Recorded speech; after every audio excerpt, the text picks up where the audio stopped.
Welcome to Carlton, an inner-city suburb that seamlessly adjoins Melbourne's CBD. Famous for its vibrant Little Italy precinct on Lygon Street, Carlton offers an authentic taste of Italian culture and cuisine. Here, you'll also find stunning 19th-century Victorian architecture and beautiful garden squares, including the iconic Carlton Gardens. The centerpieces of these gardens is the Royal Exhibition Building, one of Melbourne's most iconic landmarks. Before European settlers arrived, the area we now call Carlton was a lightly forested bushland, home to the Wurundjeri clan of the Wurundjeri people. The landscape was primarily timbered with eucalyptus, casuarina, and mimosa trees, creating a natural haven that has since transformed into the bustling suburb we know today. Carlton is one of Melbourne's oldest suburbs. It was planned as an extension to the city, dominated by parks and gardens. This area was withheld from sale in the Declaration of 1841, extending the town reserve north of Victoria Street to Brunswick Street, pending the determination of the location of parks, sites for institutions, and major entrances to the city. The Corporation of Melbourne petitioned Lieutenant Governor Charles La Trobe in 1844 for a grant of land of 500 acres, one in the vicinity of North Melbourne and the other in the vicinity of South Melbourne. In September 1850, after consulting with the New South Wales government, an area of 2,560 acres north of the city was set aside for recreation and public advantage. Before La Trobe left Melbourne in 1854, he designated a broad portion of the land for Princes Park, the University of Melbourne, Carlton Gardens, and the Melbourne General Cemetery. The area was previously known as North Melbourne and continued to be referred to as North Melbourne by many publications for nearly a decade after the formation of Carlton. The streets of Carlton were laid out by Robert Hoddle in 1852, which is one reason why Carlton's streets are as wide as Melbourne's city grid. The first land sales south of Grattan Street occurred in 1852. Hoddle also planned Argyle Square and Lincoln Square. Under Hoddle's instruction, survey plans were prepared by Melbourne City Surveyor Charles Lang for residential allotments north of Victoria Street. The city plan prepared by the Surveyor General's office in 1853 shows the extension of Melbourne, named Carlton, bounded by Rathdown, Victoria, Grattan, and Elizabeth Streets. The land auction of 1857, between Grattan and Palmerston Streets, identified the area as North Melbourne at Carlton. The widely held assumption is that Carlton got its name from Carlton House, the London residence of the Prince of Wales, who later became King George IV. However, Peter Yule, who composed and edited the book Carlton, A History, contradicts this. Carlton House was built in 1827 and demolished in 1839. Yule asks, why would a future Melbourne suburb, first postulated in the 1850s, take its name from a royal residence demolished in the 1830s? Instead, Yule suggests the name Carlton came from a common name for underpopulated English hamlets and parishes. Soon after Hoddle's survey and Crown land divisions, land sales began. Land was in demand, and money from the gold rush was invested by many in Carlton. Individual developers oversaw the development of small streets and lanes. For the next 3 decades after the first land sales, the demand for land remained high, and Carlton was populated with wealthier inhabitants compared to Collingwood or Fitzroy. Carlton's development as a suburb was nearly complete by the end of the 19th century. Elgin and Lygon Streets formed the shopping precincts, industries developed west of Cardigan Street and south of Pelham Street, and churches, trades hall, and other institutions emerged at the end of Lygon Street. Residential areas were established elsewhere throughout the suburb. The Carlton Football Club was founded in 1864 in Carlton. The club's headquarters and training facilities are located at Princes Park, its traditional home ground. The first major event in Carlton's history was the hosting of the Melbourne International Exhibition in 1880. In 1878, Melbourne planned to host an international exhibition, and Carlton Gardens became the favoured site due to its proximity to the city. Designed by architect Joseph Reed and built by David Mitchell, father of Dame Nellie Melba, the exhibition building was completed in a record 18 months, by October 1880 for the exhibition. In late 1887, the Carlton tram line came into existence. The tram route ran from Flinders Street via Swanston Street, Lonsdale Street, Russell Street, Lygon Street, Elgin Street, and Johnston Street. The economic depression of the 1890s brought a demographic change to Carlton, and the name became synonymous with criminal gangs and slum housing. By the end of the 19th century, it had become a working-class suburb. Jewish migration to Melbourne, with many settling in Carlton, began during the gold rush years. A significant number of Jews, especially migrants from England and Germany, lived on Drummond Street in Carlton, and Jews from other countries followed. In 1911, the Jewish Cultural and Social Organization, Kadima, meaning forward, was established on Book Street in the city and moved to Drummond Street in 1915, indicating the concentration of Jews in the area.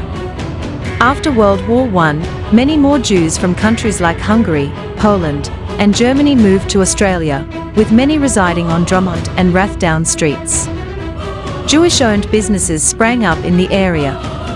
The aftermath of World War II saw another wave of Jewish migration. Apart from Carlton, Jews began settling in adjacent inner suburbs like Brunswick, Northcote, and Coburg. Known for their hard work and thriftiness, Jews invested their money in businesses, leading to the community's prosperity. In the 1950s and 60s, this prosperity allowed the community to move from poor man's Carlton to the leafier, middle-class suburbs of St Kilda, Elwood, Caulfield, and Brighton. However, another community from Europe had already begun to populate Carlton, the Italians. By the 1950s and 60s, Carlton was already known as Little Italy. By the 1960s, 25% of Carlton's population was of Italian descent. Lygon Street became the main commercial centre for Italians. There were pockets of slums in working-class suburbs of inner Melbourne since the 1850s. In 1923, active Methodist and social reformer Oswald Barnett put his energy into improving the lives of slum dwellers in Carlton. Barnett's campaign gained momentum to clear the inner suburbs of slums by the 1930s. A shocking report by the Housing Investigation and Slum Abolition Board about the slums prompted the creation of the Housing Commission of Victoria in 1938 to address the issue. In the 1940s, Housing Commission flats were built on public land in Pigden Street in Carlton. In the 1950s and 60s, the Housing Commission declared many areas in Carlton and other inner suburbs with houses unfit for human habitation, marking them for redevelopment. The Housing Commission began constructing multi-storey towers in Carlton, Fitzroy, Collingwood, and Port Melbourne.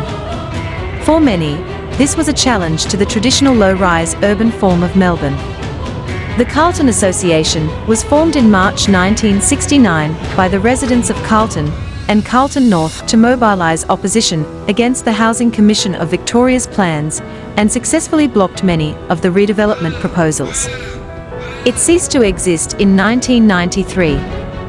The late 1970s saw young middle-class families moving into inner-city suburbs and restoring terrace houses. Today, Carlton is characterised by medium to high-density housing, with attached and semi-attached terrace houses and apartments specifically built to accommodate students. Carlton has a high student population due to its proximity to Melbourne University, RMIT, and the Catholic University. Places and things of interest. Former Carlton and United Breweries factory. From its humble beginnings on Bouverie Street in the suburb of Carlton in Melbourne, Carlton and United Breweries has grown into one of the world's biggest beer companies, brewing popular beers such as Melbourne Bitter, Victoria Bitter, Crown Lager, and Carlton Draft. In 1858, Theodore Rosenberg established a brewery named North Melbourne Brewery at 24 Bouverie Street in today's Carlton, only to fold it within a year.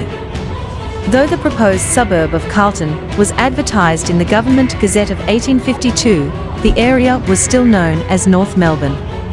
In 1864, John Bellman reopened the brewery with a new name, Carlton Brewery, borrowing the name of the suburb in which it was situated.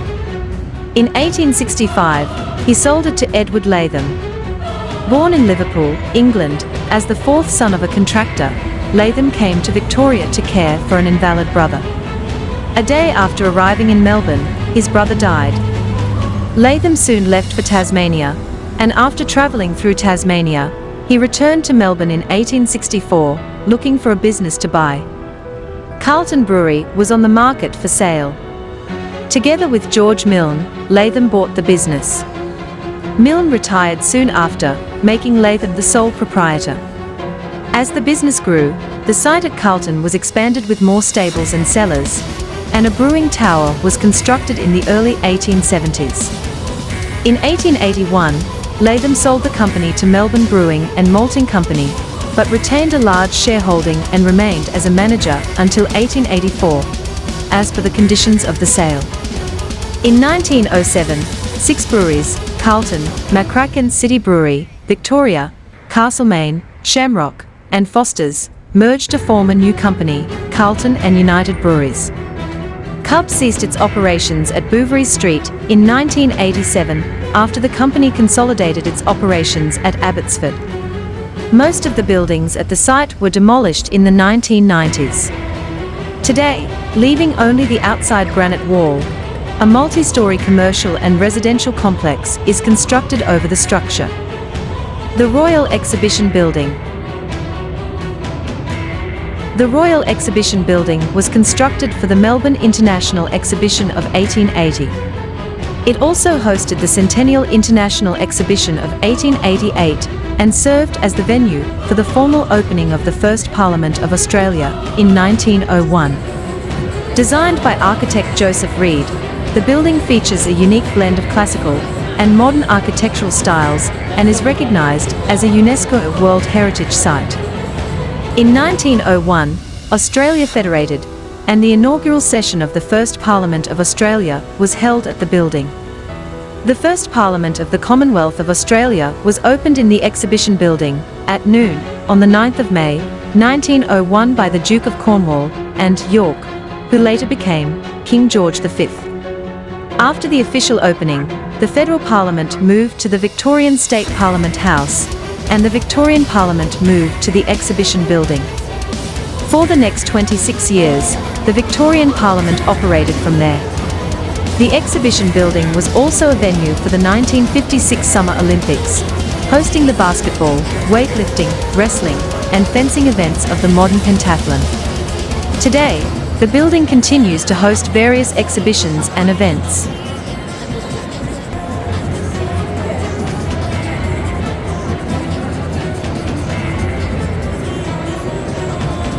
Carlton Gardens. The 64-acre Carlton Gardens is a UNESCO World Heritage listed site and a major tourist attraction in Melbourne, home to the Royal Exhibition Building, Melbourne Museum, and IMAX Cinema. The foresight of Sir Charles La Trobe, the first Lieutenant Governor of Victoria, ensured that large areas were reserved for parks and gardens during the surveying of Melbourne City. On the northern fringe of the city, 64 acres of land reserved for recreation were identified as Carlton Gardens in the Legislative Council on the 16th of November, 1852. Initially, the reserve remained undeveloped, resembling a paddock in the bush and serving as a grazing ground for goats and cattle from the neighbourhood. Later, the gardens were enclosed with a 3-rail fence.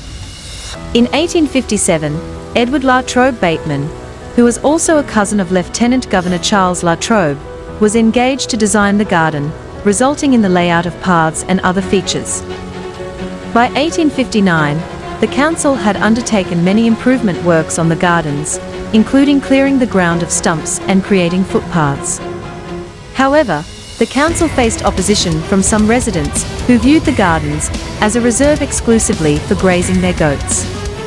In 1858, the Mayor of Melbourne organised a ploughing match at the gardens to improve them, with prizes awarded to the winners.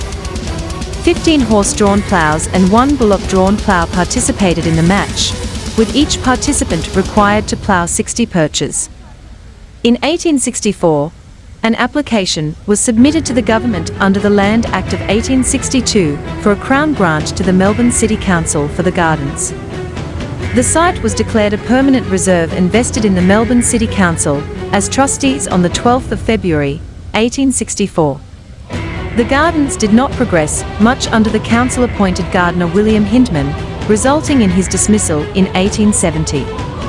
The garden took its current shape in preparation for the 1880 Melbourne International Exhibition, featuring large lawns, tree plantings, and flower beds of annuals and shrubs. Melbourne Museum. The museum had a very humble beginning in the 1800s. A few enthusiasts collected available specimens, and in 1853, petitioned Parliament to establish a national museum. The National Museum opened on the 1st of March, 1853, in two small rooms in the old Assay Office in Lygon Street. Professor Frederick McCoy, the chair of national science at the time, relocated the collections to the Melbourne University. Collections for the museum continued to be gathered from around the world, steadily gaining worldwide renown. In 1869, the museum came under the control of the Board of Trustees responsible for the State Library. After McCoy's death, Baldwin Spencer took charge of the museum. In 1906, the museum moved to a building on Russell Street. In 1983, by proclamation of the Museum Act, the Industrial and Technological Museum of Victoria, established in 1870, and later known as the Science Museum of Victoria, merged with the National Museum of Victoria to form what is now known as Museum Victoria. Museum Victoria is governed by the Museum Board of Victoria. In 1996, Museum Victoria took over custodianship of the UNESCO World Heritage listed Royal Exhibition Building. The new Melbourne Museum, constructed during the Kennett government, next to the exhibition building in Carlton, was opened on the 21st of October, 2000. The Victorian Trades Hall. The Victorian Trades Hall is regarded as the birthplace of the Australian labour movement. In 1856, the 8 Hours Day organisation applied to the William Haines government in Victoria for a grant of land for a literary institute. The application was initially rejected by Attorney General Archibald Mitchie due to concerns about potential political or disruptive activities. Following Haines, John O'Shaughnessy's government reserved land for a literary institute on the 8th of March, 1858 at the corner of Lygon and Victoria Streets, after a new application and continued negotiations. A temporary building was erected on the site and opened in May 1859. Plans for a permanent building were drawn up by Reed Barnes Architects at a cost of £3,400. The foundation stone of the new Trades Hall and Literary Institute building was laid on the 26th of January, 1874 by John Curtin, MLA for North Melbourne, in the presence of around 1,000 people. By that time, the foundation had already been laid, and a small portion of the superstructure had been raised. Construction of the building proceeded in multiple stages and continued until 1925. The building has been classified by the National Trust and included in the Register of Historic Buildings, Victoria, due to its heritage value and historical significance. The 8 Hour Day Monument. The 8 Hour Day Monument is located at the corner of Russell Street and Victoria Street in Melbourne, commemorating a pivotal achievement in Australia's social and political history, the establishment of the 8-hour working day. In the late 1880s, a committee was formed to raise funds and erect a monument for the 8-hour movement. The site was initially chosen in 1890 at Carpentaria Reserve, which was later renamed as Gordon Reserve, on Spring Street, near the Parliament Building in Melbourne. In 1891, the foundation stone was laid for the monument at an estimated cost of £4,000. However, construction was delayed due to difficulties in procuring porphyry marble for the pedestals. 12 years passed before the unveiling ceremony took place, after the foundation stone was laid in 1891. Melbourne General Cemetery. Established in 1852, the Melbourne General Cemetery is one of the oldest and largest cemeteries in Melbourne, covering an area of over 43 hectares. It was the first cemetery in Victoria designed as a public park. In 1850, an Act of the New South Wales Parliament established the Melbourne General Cemetery to replace the old cemetery near the Queen Victoria Market. The cemetery officially opened on the 1st of June, 1853, although the first burial, that of James Alexander Burnett, an early employee of the Dalgety Pastoral Company, took place a few days earlier on the 28th of May, 1853. The cemetery is the final resting place of many of Melbourne's prominent figures, including the city's founder, John Fawkner, Aboriginal tribal leader Derrimut, the ill-fated explorers Burke and Wills, and former Prime Ministers of Australia Sir Robert Menzies, Sir John Gorton, and James Scullin. The Carlton Football Club. And finally, the pride and joy of Carlton, the Carlton Football Club. The headquarters and training facilities of the club are located at Princes Park in Carlton, at Icahn Park. Since the addition of navy blue to its uniform in 1871, Carlton has been nicknamed the Blues. It is also known as the Blue Baggers or Baggers. Prior to 1871, its uniform was predominantly chamois, and the club was known as the Butchers. Founded in 1864, the club is one of the oldest and most successful in the Australian Football League, having won 16 premierships throughout its history.